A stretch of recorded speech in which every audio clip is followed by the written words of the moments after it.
আসসালামু আলাইকুম ভিউয়ার্স, আপনারা অবশ্যই এতক্ষণে বুঝতে পেরেছেন যে আমরা মাছ ধরবো সেই পরিকল্পনা নিয়ে বরিশালে একটি নালা এসেছি। আসুন আপনাদের সাথে মাছ ধরিয়ে আজ। আসসালামাইকুম ভিউয়ার্স, আজ আমি এসেছি বরিশাল ভাষাঞ্চল এলাকায়। এখানে আমরা কিভাবে নালা থেকে মাছ ধরতে হয় সে অবস্থানটা দেখাবো। অলরেডি আমার সাথে যে দুজন আছে ওটা আমার ফ্রেন্ডের কামাল, ওর হচ্ছে ছোটো বোনের হাজব্যান্ড, এবং তার সাথে আছে আমাদের ভাইকে। পানিতে নেমে মাছ ধরছে, অলরেডি বাদা হয়ে গেছে। যাই হোক, আমি আর মাছ ধরা দেখে থামতে পারলাম না, আমি নিজেও নেমে পড়লাম। আমার সাথে চলুন, আপনারাও মাছ ধরেন, দেখি কি কি মাছ পাই এই নালা থেকে। যে অলরেডি আমার শার্ট খোলা হয়ে গেছে, আমি অলরেডি কাদা নেমে যাব। অবশ্য আপনাদেরকে বলে রাখা ভালো, এই যে নালাটুকু দেখতে পাচ্ছেন, রাত্র হলে পুরো সম্পূর্ণটা পানি দিয়ে ভরে যায়, এবং দিনের বেলায় আমরা সকাল 9টার সময় 9টা-10টার সময় এই দৃশ্যটুকু ধারণ করেছি। সো বুঝতে পারছেন যে সারাদিন কোনো পানি থাকে না, বাট রাত্র হলে সম্পূর্ণ নালাটি ভরে যাবে, আপনি এখানে ঠাইও পাবেন না। আমি নিজেও ঠাই পাইনি। এই নালাতে মাছ ধরার একটি কৌশল আছে, যে আমাদের ভাগিনা যে মাছ ধরার জন্য বাদ দিচ্ছে। অবশ্য রাত্রেবেলা, দিনের বেলা, বিকেলের সময় অনেকে এখানে জাল আটকিয়ে দিয়ে যায়, এবং সেটা সকালে এসে যখন ওপেন করে তখন অনেক মাছ পাওয়া যায়। যাই হোক, আমরা যেহেতু রাত্রেবেলা করি নেই এই ব্যবস্থাটা, আমরা দিনের বেলায় মাছ ধরবো। অবশ্য কালকে চলে যাব, এই কারণে আমরা আজকে মাছ ধরতেছি। দেখেন কি মুগ্ধকর দৃশ্য।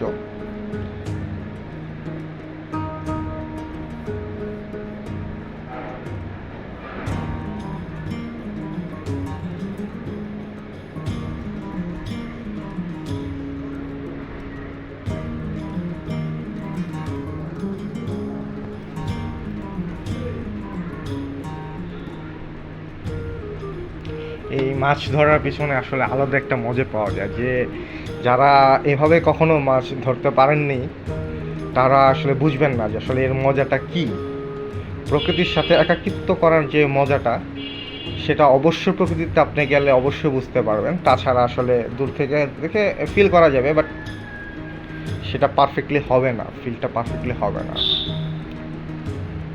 তো বন্ধুরা, আপনারা যদি কখনো এইভাবে আমাদের সাথে আসতে চান, অবশ্যই আমাদের কমেন্টসে জানাতে পারেন।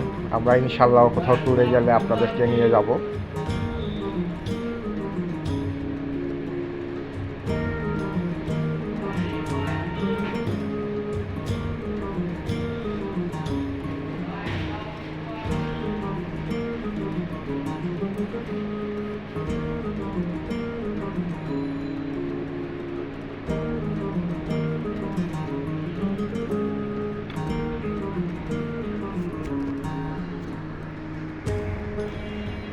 আমি প্রথম মনে করেছিলাম আসলে আমরা মাছ ততটুকু পাবো কি না এই ছোট্ট নালা থেকে। না, মোটামুটি খুব ভালো আমরা রেসপন্স পাচ্ছি, খুব ভালো মাছ আমি নিজেও ধরতে পেরেছি কয়েকটা।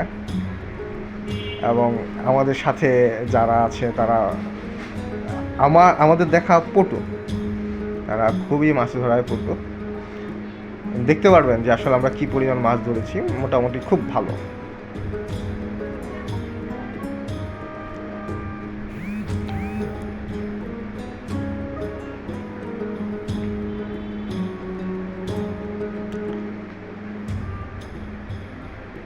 প্রকৃতির কি খেলা, এই রাত্রেবেলা সম্পূর্ণ নালাটি ভরে যায় নদীর পানিতে, এবং দিনের বেলা সম্পূর্ণ শুকিয়ে যায়। এক মজার অভিজ্ঞতা। যারা আসলে গ্রামে না আসছেন তারা অবশ্যই বুঝতে পারবেন না কি পরিমাণ আমি ডেবে গিয়েছি। আপনারা বুঝতে পেরেছেন যে আসলে এখানে কি পরিমাণ কাদা। এসব জায়গা আসলে একা যাওয়াটা হয়তো বা রিস্ক, আপনারা একা অবশ্যই যাবেন না। দলবদ্ধভাবে গেলে যে আমাকে যেরকম নয়ন হেল্প করেছে, আপনারাও এরকম হেল্প পাবেন। কারণ ছোটোখাটো বিষয় থেকে অনেক দুর্ঘটনাও হতে পারে, সেজন্য আপনারা সবসময় সাবধান থাকবেন।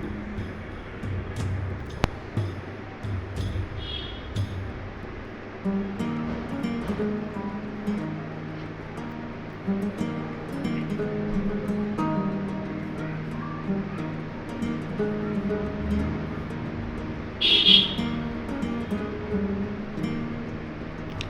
যে আমাদের মাছ ধরা প্রায় শেষ।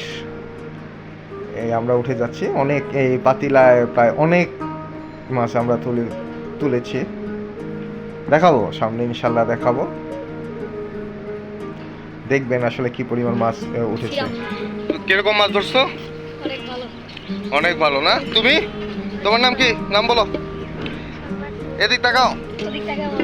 ও সবচেয়ে বেশি মাছ ধরছে এবং আমাদের ফিশারি কিভাবে বাদ দিতে ভালো মতো জানে। খুব ভালো পরিমাণ মাছ আমরা পেয়েছে। নেক্সট আরেকটা জায়গায় মাছ ধরতে যে যাব। ভাগিনাটা আছে ফুলটি ওই বাদ দিয়েছে, ওই আমাদের ফুলটি মাছ ধরে আসছে। বলতে গেলে অনেক 60% মাছ কাজ উঠছে। করেছে। আরো ধরবো, সামনে পুকুরে যাচ্ছি ইনশাআল্লাহ। ওকে, 3.5 কেজি মাছ মাছ ধরা শেষে আমরা বাড়িতে যাচ্ছি।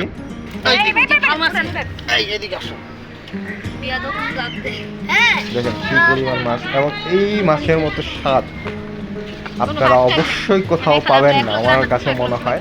হ্যাঁ হ্যাঁ হ্যাঁ। যাই হোক, আমি ততটুকু খেতে না পারলেও বোঝা যাচ্ছে আসলে কি পরিমাণ স্বাদ হবে। হ্যাঁ, সবাই এক লগে টোটালি অরিজিনাল ফরমালিন মুক্ত মাছ।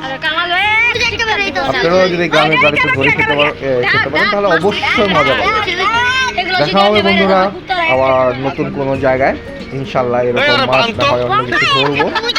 আপনারা অবশ্যই আমাদের সাথে থাকবেন, আমাদের চ্যানেলটিকে সাবস্ক্রাইব করবেন, এই যে কালপিট দেখবেন, লাইক কমেন্ট করবেন। আপনাদের অনুপ্রেরণা মির্জাফর হ্যাঁ ছাইরা দে। ওই যে আছে নিয়ে এসে।